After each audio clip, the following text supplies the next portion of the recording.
ఈ రోజు మనం ఈ వీడియోలో ఇన్స్టాగ్రామ్ లో గత 2 వారాల నుంచి ట్రెండ్ అవుతున్న ఎస్లైన్ అనే మూవీని ఎక్స్ప్లెయిన్ చేయబోతున్నాం. ఒకవేళ ఎవరన్నా ఈ వీడియోని ఇన్స్టాగ్రామ్ లో చూస్తున్నట్లయితే ఏవిఎస్ తెలుగు ఎక్స్ప్లెయినర్ అనే యూట్యూబ్ ఛానల్లో ఫుల్ వీడియో ఉంటుంది, వెళ్ళి చూసేయండి. అండ్ వీడియో నచ్చినట్లయితే మర్చిపోకుండా లైక్ చేయండి. అలాగే లాస్ట్ వరకు చూసి నచ్చినట్లయితే సబ్స్క్రైబ్ చేసుకుని బెల్ ఐకాన్ అయితే ఆల్ లో పెట్టుకోండి. ఇంకేమాత్రం ఆలస్యం చేయకుండా మూవీలోకి అయితే వెళ్ళిపోదాం. ఈ మూవీ వచ్చేసరికి 2025లో ఎస్లైన్ అనే టైటిల్ తో మొదలైంది. అసలు ఈ మూవీ కాన్సెప్ట్ ఏంటంటే, ఈ అమ్మాయికి చాలా మంది తల మీద రెడ్ లైన్స్ అనేవి కనిపిస్తూ ఉంటాయి. ఇంకా రెడ్ లైన్స్ అనేవి ఏంటంటే, ప్రతి ఒక్కరు వాళ్ళ జీవితంలో ఎన్ని ఫిజికల్ రిలేషన్షిప్ మెయింటైన్ చేస్తారో అన్ని రెడ్ లైన్స్ అనేవి పెరుగుతూ ఉంటాయి. ఈ రెడ్ లైన్స్ అన్ని షిన్ హవిహా అనే ఒక అమ్మాయికి చిన్నతనం నుంచి కనిపిస్తూ ఉంటాయి. కానీ ఈ అమ్మాయి నిజానికి ఇది చాలా దరిద్రమైన వరంగా భావిస్తూ ఉంటుంది. దీనికి కారణం తన చిన్నతనంలో జరిగిన విషయమే. ఒక రోజు వాళ్ళ నాన్నగారి తల మీద ఇలాంటి రెడ్ లైన్స్ అనేవి కనిపించి ఉంటాయి. వాటిని అలాగే తీసుకువెళ్లి ఒక డ్రాయింగ్ రూపంలో పేపర్ మీద వేస్తుంది. ఇదంతా గమనించిన వాళ్ళమ్మ దాన్ని అదే విధంగా అర్థం చేసుకొని వాళ్ళ హస్బెండ్ ని ఒక నైఫ్ తో అయితే చంపేస్తుంది. అంతేకాకుండా తన కన్న కూతుర్నే వదిలేసి అక్కడి నుంచి ఎక్కడికో వెళ్ళిపోతుంది. ఇదంతా ఒకవైపు నుంచి షిన్ను చూస్తూ ఉంటుంది. అప్పటి నుంచి ఇప్పటి వరకు ఇది వరం కాదు, నాకు దొరికిన శాపంగా అయితే భావిస్తూ ఉంటుంది. ఇంకా షిన్ను రోజు రాత్రి నిద్రపోయేటప్పుడు ఆమెకు ఇలాంటి కలలు వస్తూ ఉంటాయి. వాళ్ళమ్మ ఎర్రటి రక్తంలో చేతులు పెట్టి ఈమె మొహానికి రుద్దినట్టు. ఇలా అయితే కాదని చెప్పి ఆ అమ్మాయి సూసైడ్ చేసుకోవాలని చెప్పి చాలా సార్లు ట్రై చేస్తుంది. అప్పుడే విచిత్రంగా ఆ అమ్మాయి ఎన్నిసార్లు సూసైడ్ చేసుకోవాలనుకున్న గుడికి ఎలాగోలా బ్రతికేస్తూ ఉంటుంది.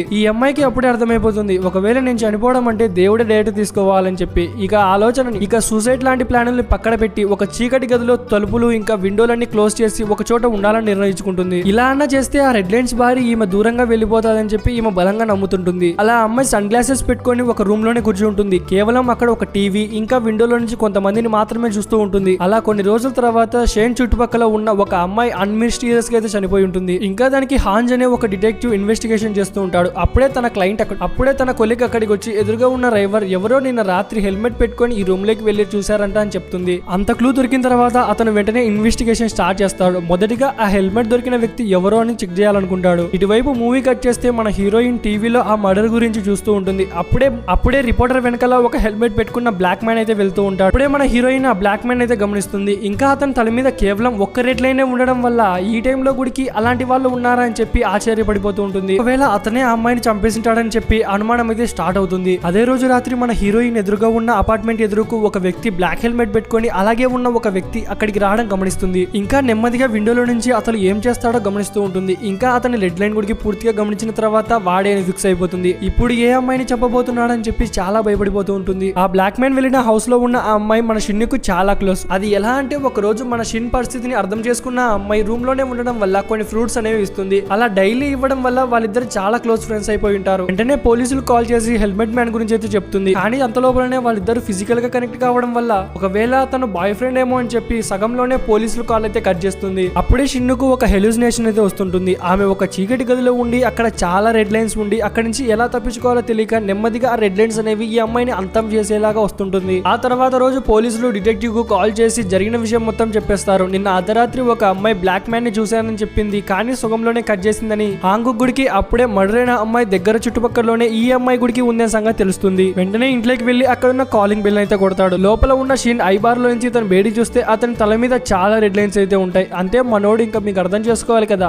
మంచి ఆటగాడని. నిజానికి ఇతను ఒక మంచి డిటెక్టివ్ తో పాటు వాళ్ళ ఆఫీస్ లో ఉన్న అందరి అమ్మాయిలతో ఆటగాడు ఆటేసింటాడు. షిన్ మాత్రం అతను డోర్ కొడుతున్నాడని చూసినా గుడికి డోర్ నైతే ఓపెన్ చేయడు. అదే టైంలో పైన ఉన్న నేబర్ ఇతని దగ్గరికి వచ్చి ఆమె లోపలే ఉంటుంది కానీ డోర్ మాత్రం తీయదు. అప్పుడప్పుడు చెత్త వేయడానికి బయటికి మాత్రం వస్తుందని చెప్తాడు. ఎంత చెప్పినా గుడికి డిటెక్టివ్ వినకుండా పదే డోర్ ని కొడుతూ ఉంటాడు. నిజానికి ఆ హెల్మెట్ మ్యాన్ గురించి ఎటువంటి క్లూస్ అయితే దొరకలేదు. ఈమె చూసింది కాబట్టి ఎటువంటి క్లూ అన్నా దొరుకుతుందని చెప్పి అతని ఆశ. లోపల ఉన్న మన హీరోయిన్ గుడికి వీడు వదిలేలాగా లేదని చెప్పి చిన్నగా డోర్ ని తెరిచి, నేను మీరు అనుకుంటున్న హెల్మెట్ మ్యాన్ చూడలేదు, అతను వేరే వాడని చెప్పి అక్కడి నుంచి పంపిస్తుంది. అదే రోజు రాత్రి ఏదో డోర్ సౌండ్ రావడంతో వెంటనే అక్కడున్న ఐబార్ దగ్గరికి వెళ్లి చూస్తుంది. నిజానికి డోర్ సౌండ్ అనేది ఇక్కడ రావట్లేదు, ఆమె ఎదురుగా ఉన్న అపార్ట్మెంట్ ఫ్లాట్ లో నుంచి అయితే వస్తుంది. ఇంకా అక్కడ ఎవరుంటారంటే ఆ హెల్మెట్ పెట్టుకున్న వ్యక్తి సింగిల్ లైన్ వాడు అక్కడే ఉంటాడు. ఇది చూసి మన హీరోయిన్ చాలా భయపడిపోతుంది. ఇటువైపు డిటెక్టివ్ ఆ మర్డర్ గురించి డిస్కస్ చేస్తుంటే తన కొలీగ్ ఇలాంటి మర్డర్స్ సేమ్ ప్యాటర్న్ లో 2 జరిగాయని చెప్తాడు. అంతేకాకుండా ఆ ఇద్దరు అమ్మాయిలు చనిపోక ముందు ఇతన్నే కాంటాక్ట్ అయ్యాయని చెప్పి తన కొలీగ్ అయితే చెప్తాడు. ఇంకా ఆ వ్యక్తి ఒక హై స్కూల్లో టీచర్ గా వర్క్ చేస్తున్నాడనే సంగతి చెప్తాడు. మన డిటెక్టివ్ కు అర్థమైపోతుంది వాళ్ళు స్టే చేస్తున్న ప్లేస్ లోనే ఆ టీచర్ కూడా స్టే చేస్తున్నాడని. ఇంతకు ఆ వ్యక్తి ఎవరు అనుకుంటున్నారా? మన డిటెక్టివ్ షాన్ ఇంటికి వెళ్ళినప్పుడు ఒక వ్యక్తి వచ్చాడు కదా మెట్లు తిరుగుకుంటూ, ఆ అమ్మాయి లోపలే ఉంటుందని. వాడే టీచర్. ఆ రోజు రాత్రి డిటెక్టివ్ కొలీగ్ ఎవరికి అనుమానం రాకుండా టీచర్ ఇంట్లోకి అయితే వెళ్తాడు. ఈ విచిత్రం ఏంటంటే ఆ టైంలో డోర్ అనేది అన్లాక్ ఉంటుంది. ఇతని పని ఈజీగా వెళ్లి లోపలి మొత్తం చెక్ చేస్తుంటే అతనికి అక్కడున్న గోడలు మొత్తం చాలా ఎర్రగా కనిపిస్తూ ఉంటాయి. ఒక్కసారిగా చాలా భయపడిపోయి డిటెక్టివ్ అయితే కాల్ చేస్తాడు. అదే టైంలో వెనకాల నుంచి టీచర్ ఇతని మీదకి అటాక్ చేస్తాడు. కొలీగ్ అనేవాడు చాలా ఇంజురీ అవుతాడు. ఆ తర్వాత అతను హెల్మెట్ పెట్టుకొని ఆపోజిట్ బిల్డింగ్ అయితే వెళ్తాడు. మన హీరోయిన్ మాత్రం అతను బయటికి రాగానే తన జాడలు మొత్తం అనుసరిస్తూ ఉంటుంది. ఇంకా అతని మీద ఉన్న రెడ్ లైట్ ఆమెకు ఫ్రూట్స్ ఇచ్చింటుంది కదా, అక్కడికైతే లైన్ అయి ఉంటుంది. అది చూసిన వెంటనే ఆ అమ్మాయి చాలా డేంజర్ లో ఉందని చెప్పి మన షెన్నుకు అర్థమైపోతుంది. ఇక వెంటనే ఆమె బయటికి వెళ్లి ఆమె ప్రాణాలని కాపాడుకోవాలని సిద్ధం అవుతుంది. అలా వెళ్తూ ఆమెతో పాటునే 2 నైఫ్లు గుడికి తీసుకువెళ్తుంది. ఆమె మొదటి అడుగు బయట పెట్టగానే చాలా భయపడిపోతూ ఇంకా వణుకుపోతూ ఉంటుంది. ఎందుకంటే కొన్ని రోజుల పాటు ఒకే చోట కూర్చోవడం వల్ల ఆమె కాళ్ళకు అనేవి చాలా డిసీజులు వచ్చేసి ఉంటాయి. అప్పుడే ఆమెకు పానిక్ అటాక్ వచ్చి కళ్ళు తిరిగి అక్కడే పడిపోతుంది. ఇటువైపు టీచర్ గారు మాత్రం ఆమె రూమ్ లోకి వెళ్ళిపోయి ఉంటాడు. ఆమె మాత్రం వచ్చింది నా బాయ్ ఫ్రెండ్ అని చెప్పి డోర్ తెరుస్తుంది. వీడి గుడికి లోపలికి వెళ్లి హెల్మెట్ తీయగానే వచ్చింది తన ఎక్స్ బాయ్ ఫ్రెండ్ అని సంగతి ఆమెకు తెలుస్తుంది. ఆమె తలపైన 10 కన్నా ఎక్కువ లైన్స్ ఉండడం చూసిన టీచర్ కి చాలా కోపం వేసి ఆమెను చంపేద్దామని ఫిక్స్ అయిపోతాడు. అలా బెడ్ మీద ఆమెను చంపడానికి ట్రై చేస్తుంటే అప్పుడే మన హీరోయిన్ అక్కడికి వచ్చి కత్తితో నువ్వు మర్యాదగా వెళ్తావా లేదా అని చెప్పి అతన్ని భయపెట్టడానికి ట్రై చేస్తుంటుంది. అతను మాత్రం అస్సలు భయపడకుండా ఆమె దగ్గరికి వెళ్లి ఆమె తెచ్చిన కత్తితో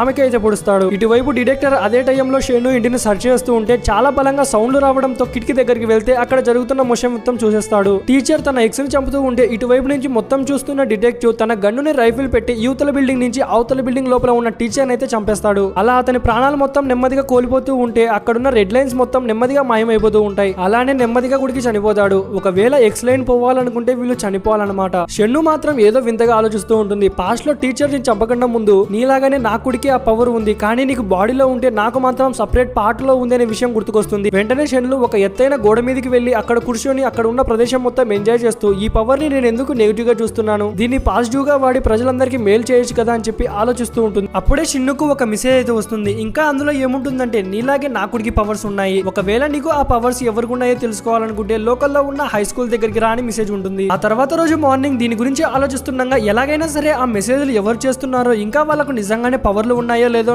అనే విషయాన్ని తెలుసుకోవాలనుకుంటుంది. ఇంకోవైపు మాత్రం మన డిటెక్టివ్ ఆమెను చంపడానికి గల కారణం ఏంటని ఎతుకుతూ ఉంటాడు. ఒకవేళ అందరి అమ్మాయిలని ఆ టీచర్ చంపిన గుడికి ఎందుకు చంపాడో అనే సంగతి అతనికి తెలియదు కాబట్టి అతనికి నిద్ర పట్టేది కాదు. ఇక ఎలాగైనా సరే దానికి క్లారిటీ తెచ్చుకోవాలని ఫిక్స్ అయిపోతాడు. డిటెక్టివ్ మైండ్ లో ఏం రన్ అవుతుందంటే ఇలాంటి అమ్మాయిలని వాడు చాలా మందిని చంపాడని చెప్పి అతనికి మైండ్ లో చిన్నగా అనుమానం అయితే వేస్తుంటుంది. అర్ధరాత్రి అయిన గుడికి వెంటనే డిటెక్టివ్ ఆ టీచర్ ఇంటికి అయితే వెళ్తాడు. ఇంకా అక్కడున్న రెడ్ మొత్తాన్ని చూసి అతనికి ఏమీ అర్థం కాదు, అసలు వీడికి రెడ్ కు ఎందుకు అంత దగ్గర సంబంధం ఉంది అని. అలా అతను గోడకు చాలా క్లోజ్ గా వెళ్తుంటే అవి రెడ్ పెయింట్ కాదు, అవి రెడ్ లైన్స్ అనే సంగతి అతను తెలుసుకుంటాడు. కానీ అసలు ఇలా రెడ్ లైన్స్ గీయడానికి కారణం ఏంటి అనే సంగతి అతనికి అర్థం కాదు. అది అయిపోయిన తర్వాత పోలీస్ స్టేషన్ కి వెళ్లి మన డిటెక్టివ్ అతని ఫోటోస్ మొత్తం చెక్ చేస్తూ ఉంటాడు. అతను ప్రతి ఒక్క ఫోటోలో అయితే కళ్ళజోడు పెట్టుకొని ఉంటాడు. ఇక వెంటనే ఎవిడెన్స్ రూమ్ లోకి వెళ్లి ఎందుకు అనుమానం వచ్చి ఆ కళ్ళజోడుని చెక్ చేస్తే నిజానికి ఆ కళ్ళజోడు అనేది అక్కడ ఉండదు. కానీ ఇతను దిగిన ప్రతి ఒక్క ఫోటోలో అయితే గ్లాసెస్ అనేవి పక్కా ఉంటాయి. ఆ తర్వాత రోజు మార్నింగ్ ఆ టీచర్ పనిచేస్తున్న స్కూల్ దగ్గరికి వెళ్లి అక్కడే ఉన్న రిసెప్షనిస్ట్ తో నేను పలానా డిటెక్టివ్ ని, నేను ఈ మర్డర్ కోసం ఇన్వెస్టిగేషన్ చేయడానికి మీ స్కూల్ దగ్గరికి వచ్చానని చెప్పగానే ఆవిడ గుడికి అతనికి చాలా కంఫర్టబుల్ గా మాట్లాడుతుంటుంది. ఈ టీచర్ ప్రతి రోజు కళ్ళజోడు పెట్టుకునేవాడా అంటే ఆమె ఏం చెప్తుందో తెలుసా, అసలు అతను కళ్ళజోడే వాడేవాడు కదని చెప్తుంది. ఇంకా ఈమె పేరు చెప్పలేదు కదా, ఈమె పేరు వచ్చేసరికి